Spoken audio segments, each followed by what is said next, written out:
Welcome back to On the Same Page. We are on Daf Yud Amud Beis 10b of Maseches Megillah. We're starting 11 lines down the page at the very end of the line where it says Vayehi. And now we begin to get into the Aggadic portion that discusses the text of the Megillah itself. And we begin, of course, with the very first pasuk, very first verse. So it says Vayehi b'mei Achashverosh. The Megillah opens, and it was in the days of Achashverosh. Regarding this opening, Amar Rabbi Levi, V'itema Rabbi Yonasan. Rabbi Levi said, some say it was Rabbi Yonasan who said, Davar zem misores biyadenu me'anshe knesses hagadola. The following idea is a tradition from the Anshe Knesses Hagadola, the men of the Great Assembly, that kol makom shenemar vayehi, anytime you see the words vayehi, and it was, eino ela lashon tsar, it's an expression of tsar, of pain, of grief, something bad is about to happen. And that would be because the words vayehi contain the Aramaic, or the idea of vai, like oive, originates, it's not a new word, it goes back all the way to the times of the Gemara. Vai, and even hey, I think also is an expression of woe. So contained within this word is this expression, so it means that there's something, some type of grief that is about to occur. Now it gives a bunch of examples. Vayehi b'mei Achashverosh, and it was in the days of Achashverosh. Hava Haman. There was Haman, and the whole episode with Haman. Something bad. Vayehi b'mei Shvot HaShoftim. So the book of Rus opens with the pasuk, and it was in the days that the judges judged, or that they judged the judges. Hava Rav, and then it says there was a famine. Vayehi ki heichel ha'adam la'arov. This is back in Sefer Bereshis, Parshas Bereshis. It says, and it was when man began to proliferate on the land. And then it says, Vayar Hashem ki rabba ra'as adam, and God saw that man's evil was great. In Parshas Noach, it says, Vayi ben asam mikadem. It was when they traveled up from the south. It says, from the east. It says, Hava nivne la'noir. It says, they said, let's build a city, the Tower of Babel. Vayi b'mei Amrafel. This is in Parshas Lech Lecha. It says, it was in the days of Amrafel, Melech Shinar, etc. And it says there, Asur Milchama, they made a war. This is the war of the 4 kings and the 5 kings. Vahi b'yos Yoshua b'Yericho. Now it jumps to the book of Yoshua. So it was that in the days, it was when Yoshua was in Yericho, and he's confronted by an angel, and the angel is Fechar bo shlufa b'yado. The angel had a sword in his hand, ready to strike him. And then it says, Vahi Hashem es Yoshua. It says, and it was Hashem was with Yoshua. Vayimalu b'nei Yisrael. So shortly after that it says, Vayimalu b'nei Yisrael. B'nei Yisrael was mal. They misappropriated something that was sanctified. So in that case, they were not supposed to take from the spoils of Yericho, and Achan did. He misappropriated, he was mal, something bad. Vahi isha chad min Ramasayim. In the book of Shmuel it says there was a man from Ramasayim, and this is the father of Shmuel Hanavi, Elkanah, and it says, Ki eschana ahev, Hashem sagar rachma. He loved his wife Chana, but Hashem had closed her womb, so something bad, she couldn't have children. Vahi ki zakan Shmuel, it says that when Shmuel got older, this is also in Sefer Shmuel, it says, B'laho chuvana b'drachav. It says that his children didn't walk in his ways, they didn't follow his path. It says, Vahi David l'chol drachav maskil v'Hashem imo. It says that David was a very successful person, Hashem was with him. And it says about that, Vahi Shaul oyenes David, and Shaul was oyenes David. He could be translated as he sought to afflict him, or he was ma'aying, he watched him very closely, he suspected him. So that's also something bad. It says, Vahi ki yashav melech beveso. It says, and it was when the king was sitting in his house, meaning David when he was king. So, and there it says, Rak ata lo sivna bayis. Hashem tells him, you're not going to be the one to build the Beis HaMikdash. So some grief, that he wouldn't be able to build the Beis HaMikdash. So many examples that the Gemara brings that Vayehi is followed by something, some kind of sorrow, some type of tsar. Ask the Gemara, but there's other places that don't seem that way. But it says, Vayi bayom hashemini. The very first pasuk in Parsha Shmini after the Shiva Yemei HaMiluim, the 7 days of dedication of the Mishkan, the 8th day is like opening day for the Mishkan. And it says, V'tanya, it says, we have a brisa, Oso Hayom Haisa Simcha Lifnei HaKadosh Baruch Hu. That day, the 8th day, the day that the Kohanim began the service in the Mishkan, that day was Kiyom Shenivru Bo Shemayim V'Aretz. There was simcha, there was joy before God, like the day that the heavens and the earth were created. How do we know? Because Ksiv Hacha Vayhi Bayom Hashmini says Vayhi on the 8th day, Uksiv Hasam, and with regards to the creation of the heavens and the earth, it says Vayer Vayivoker Yom Echad, and it was evening and it was morning. So I think we're comparing the word Vayhi to Vayihi, and it's saying we learned there was a joyful day. Or at least like Vayhi Yom. When you have Vayhi with Yom, it's a joyful day. But there you have Vayhi. It's not followed by a sorrow. It was a day that was joyous before God, like the day that the heavens and the earth were created. Which is interesting that also is called a joyous day. Well before the creation of anything else. It's like just the heavens and the earth are created. But apparently that was a joyous day. Okay, but we see that Vayhi could be a joyful time. So says the Gemara, no, Hashachu Nadav Avihu. No, Nadav and Avihu died that day. So it was followed by some sorrow. Okay, so they died on the day that they began the service in the Mishkan. Ask the Gemara, we have other examples though. The Haksiv, it says, Vayhi b'shmonim shana v'arba'meo shana.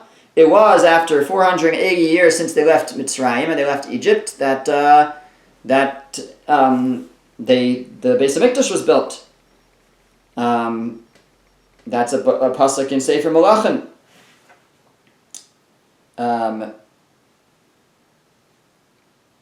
Right, it says he built the Beis HaMikdash. That was a joyous day.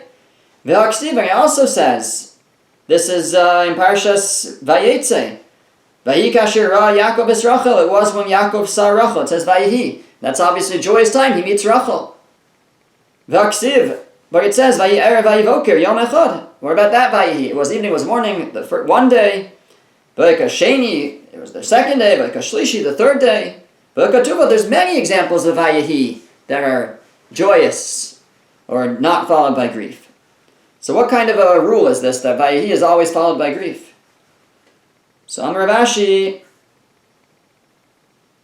you're right. There's no such rule, at least not the way we said it the first time. Kol Vayihi ikahachi ve'ikahachi. No, just Vayihi on its own could go either way.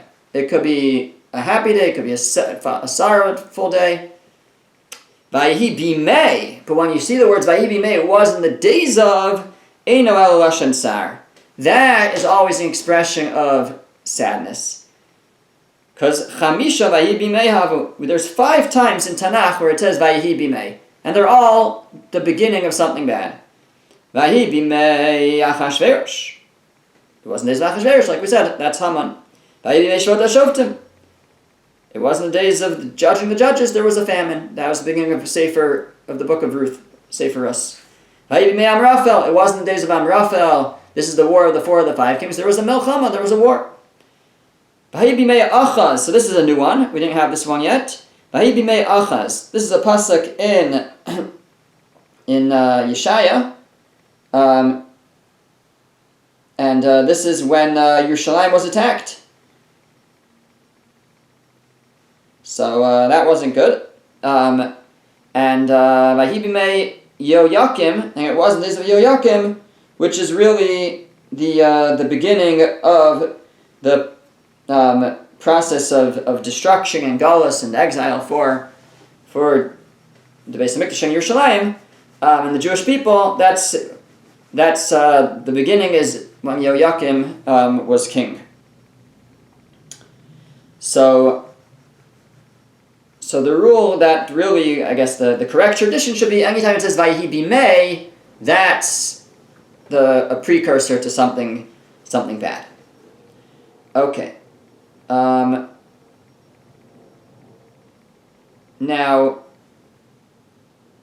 that was Amar Rabbi Levi. This whole thing was a tradition from Rabbi Levi. So now once we're quoting Rabbi Levi for one thing, we'll have some other things that he said, not related to Megillah necessarily. Amar Rabbi Levi, And also Rabbi Levi said, the following is a tradition from our fathers. We have a tradition. Amot ve'Amatzia achim havu. Amot and Amatzia were brothers. Who are Amot and Amatzia? So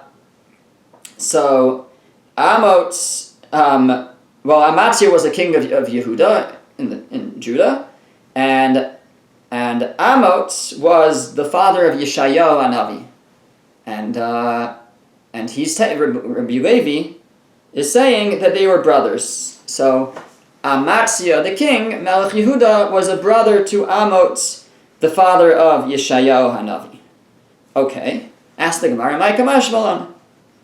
What's he coming to teach us? Is he just telling us some family history? What is the significance of knowing? What do we learn from that? So the Gemara explains, Ki hadam Reb Shmuel bar Nachmani. It teaches us regarding that which Reb Shmuel bar Nachmani said, Amar Rabbi Yonasan, in the name of Rabbi Yonasan, that kol kala shi tenua beveis chamea, any woman, any kala, a bride, or really a daughter-in-law, who is tsanua, who's modest in the house of her father-in-law, Zoche v'yotim mena mulachim unavim, is Zoche merits that she has kings and prophets descend from her. Minalan, where do we see this? Mitamar, from Tamar. Tamar was the daughter-in-law of Yehuda. She married Yehuda's sons. Well, one son, and then he died, and then she married the next one. And then we have, of course, the episode where Tamar seduces Yehuda and produces children with him. So it says there, Dichsev, Vayireha Yehuda saw her, Vayachsheveha lezona, and he thought she was a harlot, Ki kisses up on out, because she covered her face. So the Gemara asks, Mishum de kissa panea vayachsheveha lezona, because she covered her face, he thought she was a harlot. In fact, I think it should be the opposite. To cover your face is modest. To reveal, a harlot wouldn't cover her face, she would reveal it, reveal her beauty. So what does it mean that he thought she was a harlot because she covered her face? So the Gemara explains, Ella mishum dekissa paneh beveis chameha. What it means is because she had covered her face when she used to come to visit him. So he didn't know her. So she didn't have her face covered now. But he didn't even know what his daughter-in-law looked like because she would cover her face when she came to visit. So zachsa v'yatza mimena malachim unavim. She merited that she had kings and prophets descend from her. Melachim mi David, Melachim, kings from David HaMelech, or David and his descendants. They came from her, from Yehuda and from her, and Nevi'im. What about prophets? Where do we see that she had prophets descend from her? So Da'amar Rabbi Levi, because of what we just said before, that because Rabbi Levi says Masaris biyadeinu me'avoseinu. Because we have a tradition that Amot ve'Amatzia achim hayu. That Amot and Amatzia were brothers. Uksivang, it says Chazon Yeshayahu bar Amot, the vision of Yeshayahu, the son of Amot. So Yeshayahu was a prophet. He was the son of Amot. Amot was Amatzia's brother. Amatzia's a descendant of the lineage of David HaMelech from Yehuda, which means that Amot is too. Amatzia and Amot, they're brothers. So they're both descended from David. That means they're both descended from Tamar, which means she doesn't only have kings who come from her, she also has prophets, because Yeshayahu Hanavi comes from the same line.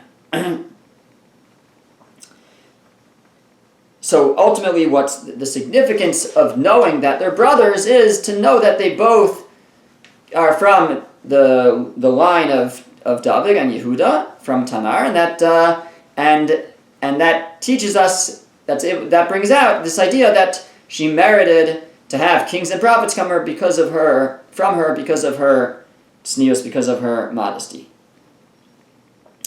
Ve'amar Rabbi Levi, and Rabbi Levi said another thing. The following is a tradition. So these are all traditions that Rabbi Levi is passing on. He says, Makom Aron Eino Min Amida. The ark in the Holy of Holies, the Kodesh HaKodashim, didn't measure out anything, meaning it didn't take up any space. Miraculously, it didn't take up any space. What do we mean by that? So, Tanya Nami Hachi, we have another brisa that says, Aron Sha'asa Moshe, the Aron, the ark that Moshe built, Yeshlo Eser Amos L'chol Ruach, there was, when it was placed in the Beis HaMikdash, they still had the Aron, that was the same Aron. It was brought to the Beis HaMikdash when they built the Beis HaMikdash. And in the Beis HaMikdash, the Brisa says there was 10 amos of space in each direction from it. It doesn't bring a source for this, which is interesting, but that's what it says. Uksiv, and it says, B'lifnei adavir, esrim ama orech, and esrim ama rochav. It says the size of, before the devir, meaning the size of the, Rashi learns devir is the dividing line between the Kodesh and the Kodesh HaKadashim, the Holy and the Holy of Holies. But in front of that, meaning past that dividing line, is the Kodesh HaKadashim, and it's 20 amos. So the whole thing is 20 amos. But the Aron had 10 amos on each side of it of space. So where was the Aron? If the Aron was not, it was 2.5 amos. The Torah tells us the exact size, but where was it? If there was 10 amos on each side, and the whole room is only 20 amos, so it must be. It didn't take up any space.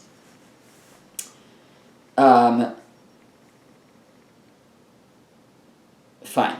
Now, the Gemara quotes another pasuk, which isn't a pasuk, actually, and so there's a whole question about the girsa here, but if it's the proper tradition. It says uksiv, and it says knaf hakruva echad eser amos, uknaf hakruva echad eser amos. Now it's talking about the kruvim.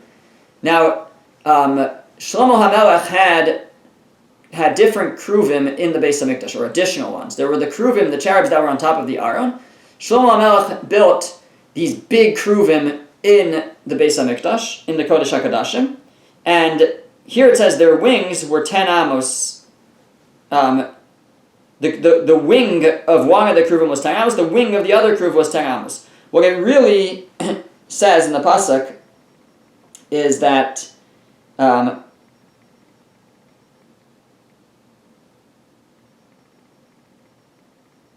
or the way the pasuk is supposed, the pasuk says they were 5 amos, but it's understood to mean they were each 5 amos, each of the wings. So you have 2 kruvim, each with 5 amma wings, which is 10 amos each, which is 20 amos altogether, and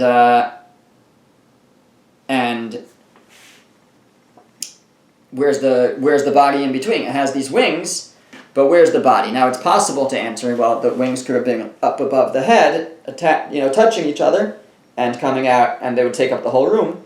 So that's possible, but that's a separate discussion if that's a viable answer. So, but it seems that and this is the way the Gemara in Bava Basra says, is the kruvim didn't either take up space, because where were they? If their wings were, again, if you assume the wings are by their sides and not above their heads, so then where was the body? It was, you need 20 amos. The whole room is only 20 amos long, so the body didn't take up any space. So that's really what the context of bringing in this pasuk, but it doesn't really fit over here, because then it comes back. That's why some take it out. It comes back and it says Aron Gufa Heicha Bakai. Where was the Aron itself? Which is really going back to what we said before, that the whole room was 20 amos. The Aron had 10 amos space on each side. So where was the Aron? So Ella Lav Shmamina. Don't we learn from here? B'nai Sayal made it. It stood there miraculously, meaning miraculously it didn't actually occupy any space. Okay.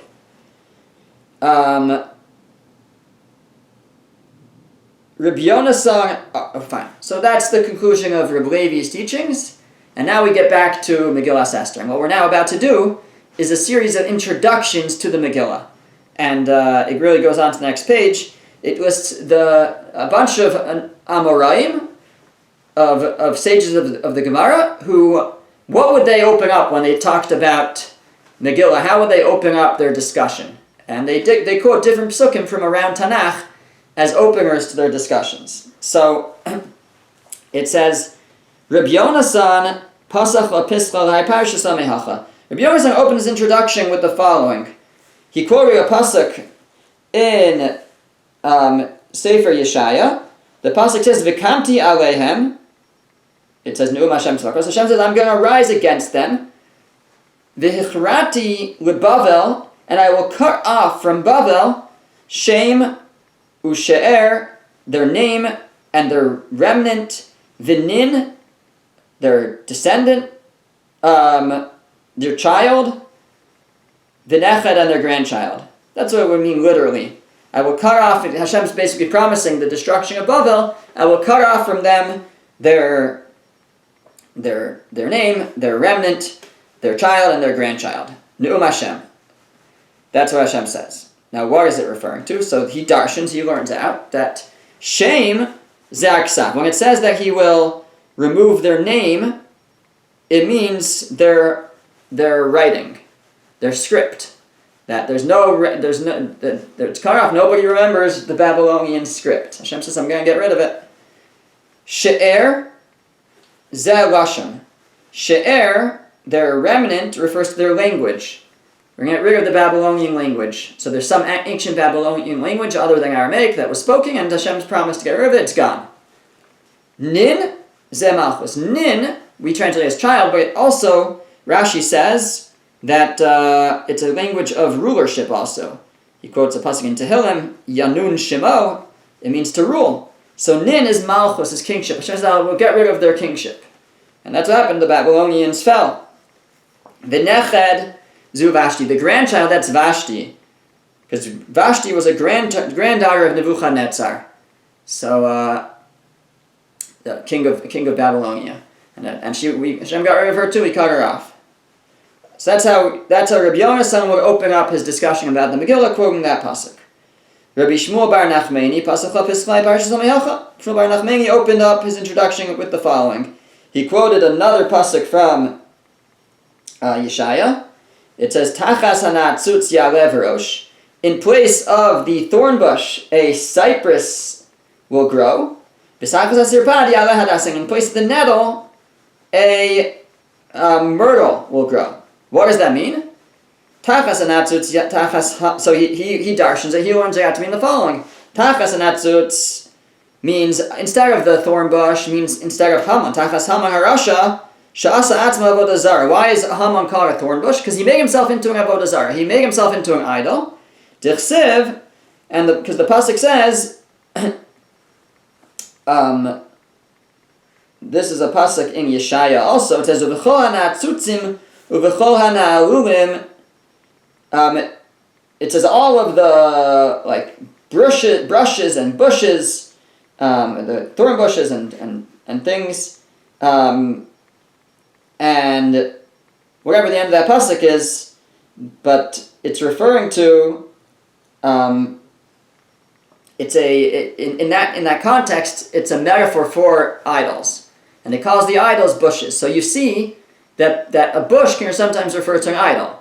So when it says instead of the bush, the thorn bush, I will put a cypress, so a cypress bush or cypress tree. So what that means is instead of the bush, which is an idol, which is Haman, because he made himself an idol, Ya'aleh v'rosh would come, cypress would come.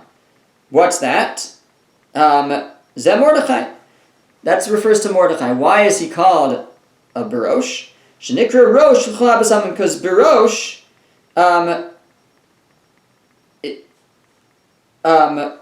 or cypress was the head of all the spices in the Ketores. Shenemar, as the pasuk says, Ve'ata kach lecha bisamim, take for yourself bisamim, spices, bisamim rosh, spices, mar deror. The first one it lists is mar deror. Umetargaminan, mari dachi. Now the Aramaic of mar deror, which is like myrrh, is mari dachya, mari dachi, and that's like Mordechai. So Mordechai is hinted to by the first of the spices, which is mar deror. That's the bisamim rosh. And I think what it's saying is the word Berosh, even though it's spelled differently, is a hint to that Mordechai is the first of all the spices, and he's hinted to in the words, and Berosh therefore hints to the first of all the spices. So instead of the thorn bush will come, Berosh will come Mordechai. Instead of Haman will come Mordechai. And that's what happened. Mordechai took the position of Haman. And then it says, Tachas HaSirpad, instead of the nettle will come a myrtle, a hadas. So Tachas Vashti Harasha.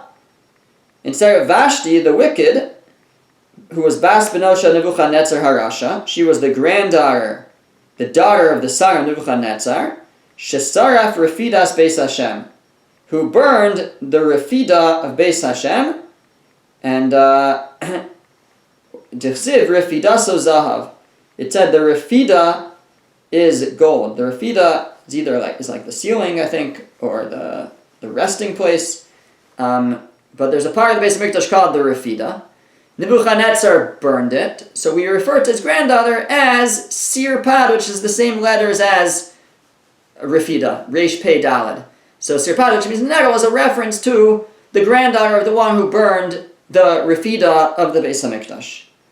And what will replace it? Yaleh Hadas. Hadas will come in instead. Zu Esther Hatzadekas. Hadas is Esther. Shenikris Hadasa.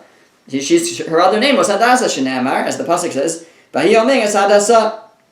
That Mordechai was nurturing Hadassah, and that pasuk says, he Esther, that's Esther, same person. So Esther is called Hadassah, so instead of the Sirpad, which is Vashti, will come Hadassah, which is Esther.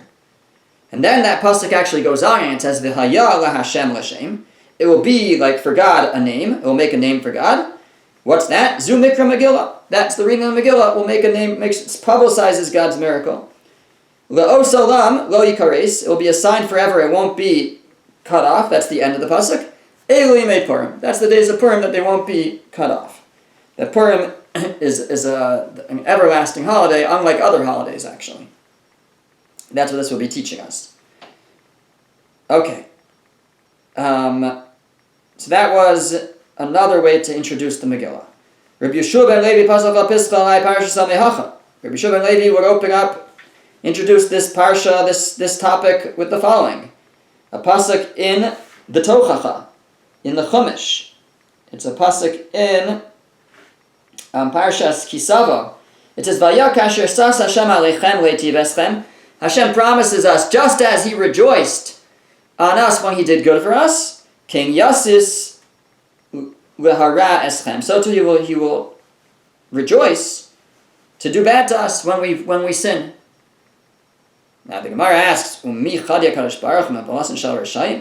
does Hashem rejoice over the fall of the wicked? Even if we're wicked, but to say that God will rejoice in doing bad to us? But the pasuk says, when the troops go out before me, and they say, Hodu Hashem ki le'olam chasto. They say, thank you to Hashem for His chesed, His kindness is enduring. Ve'amar Rabbi Yochanan, regarding that, Rabbi Yochanan said, Mipnei ma lo ne'amar ki tov behodazu. Why over here, in this pasuk in Tehillim, does it not say, this is actually in Divrei Hayamim. This is in Divrei Hayamim. It doesn't say, Hodu Hashem ki tov ki le'olam chesed. Like typically, thank you to Hashem who is good, for his chesed is forever. It just says, Hodu Hashem, thank you to Hashem because His chesed is enduring. Why? Why did it say kitov? Because it's talking about a victory in war, and Hashem does not rejoice in the destruction of the wicked, and so there's like apprehension or a resistance to praise over here, to thanks, because it's not something to be celebrating. Might be necessary, but not something to celebrate. So, and another source for that, Ve'amar Rabbi Yochanan, and Rabbi Yochanan saying, Ma'ik dichsiv. Why does the pasuk say? What does it mean when it says when the Jewish people are standing by the Yam Suf and the Egyptians are coming after them, and there's a cloud in between protecting the Jewish people? And it says, V'lo karav zeh zeh kol halayla. It says they didn't approach each other all night. Meaning the Egyptians didn't approach the Jewish people who were protected by the cloud. Now, but Rabbi Yochanan says that there's a deeper idea here too. That it's talking also about the Malachim, the angels. Bikshu malchei asharis lomar shira.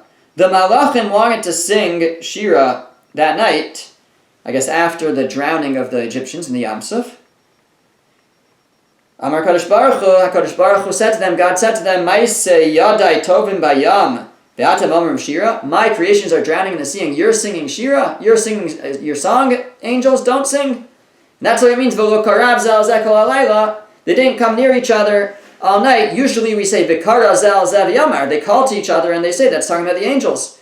They call to each other and say, Kadosh, Kadosh, Kadosh. But on the night of Kriyas Yam Suf, it says, V'lo karav zel zeh kol halayla. They did not approach each other all night, because you don't rejoice in the destruction, even in the destruction of the wicked. So if that's true, so what does our pasuk mean in the Tochacha? That just as Hashem will rejoice in doing good to you, He'll rejoice in doing bad to you when you sin. So Amar Rabbi Elazar said, Hu eino sas. No, he doesn't rejoice, that's true. Aval acherim mesis. But he may cause others to rejoice. V'dekanami. And you can infer this to Chsiv, Kein Yasis, V'lo Ksiv Yasus.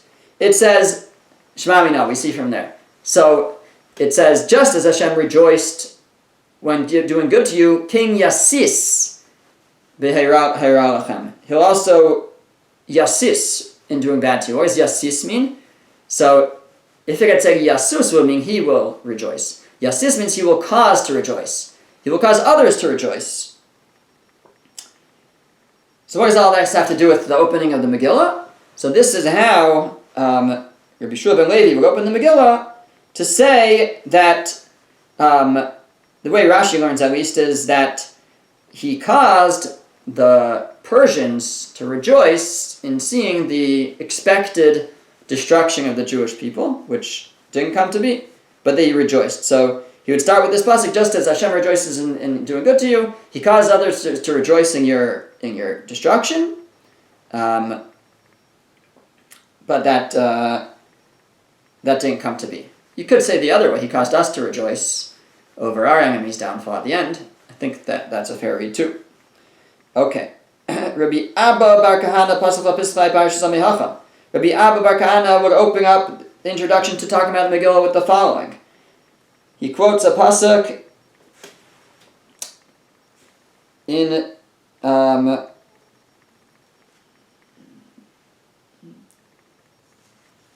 Koheles.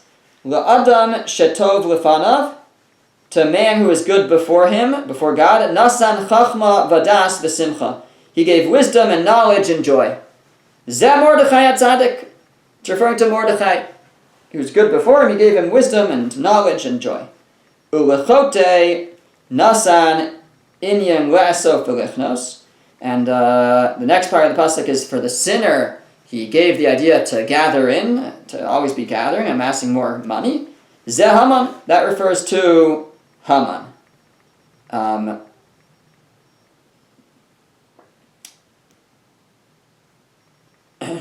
Okay, it doesn't explain what specifically it's referring to. What does it mean that he was gathering? He was always gathering in. He was definitely a wealthy person, but that he was continuing to gather. Not sure.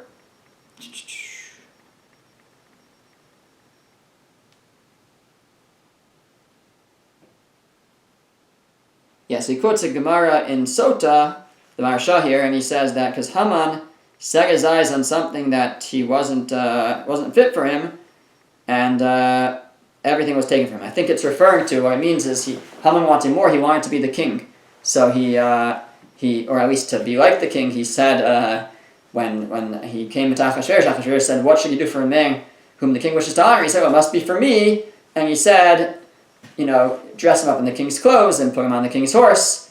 And he was looking, he wanted more. He wanted, some say I think to be the king, some say he wanted to be like the king, whatever. But he wanted more, and everything was taken from him.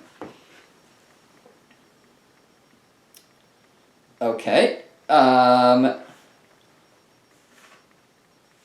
then it continues, the same pasuk, and it says, "Lases l'tov lifnei Elokim," to give for good before God. Zeh Mordechai v'Esther. That refers to Mordechai and Esther. D'chsiv atasem Esther as Mordechai al beis Haman. that I guess they're giving good before God, that they got rewarded, that Esther placed Mordechai in charge of Haman's house, that they rose to power. Rabbi Bar Ofran pasuk habischalai parshas Amihacha. Rabbi Bar Ofran opened up with the following pasuk. He quotes a pasuk in Yirmiyah. It says, "V'samti kisi ba'elam." I will place my throne in Elam, v'avati misham melech besarim, and I will destroy from there the king and his officers. So Shushan Habira, the capital, was in Elam, and that's where Hashem rid it of its melech basar. Melech zu Vashti. The melech, the king in this case, it refers to the queen, Vashti. Bisarim ze Haman, who are the officers, Haman Basaris Banav and his children. Rav Dimi bar Yitzchak pasuk lapischai parshas Amihacha. We'll do one more. Rav Dimi bar Yitzchak would open up and introduce this topic with the following: Ki avadim anachnu. This is a pasuk in Ezra. It says, Ki avadim anachnu. We are servants. Uve avduseinu lo azavnu elokeinu. And as servant, even as slaves of the Persian kingdom, we have not abandoned our God. Vayet aleinu chesed lifnei malchei paras. And he put us in a favorable light before the kings of Persia. Emasai. Why is this referring to? Bisman Haman, or Bisman Mordechai, said they changed it to. In the times of Mordechai, that we were saved, and Hashem was Vayet aleinu chesed. He stretched out with kindness to us in the days of Mordechai. That's how Rav Dimi bar Yitzchak will introduce the topic of Megillah. Next time we'll continue with more of these introductions.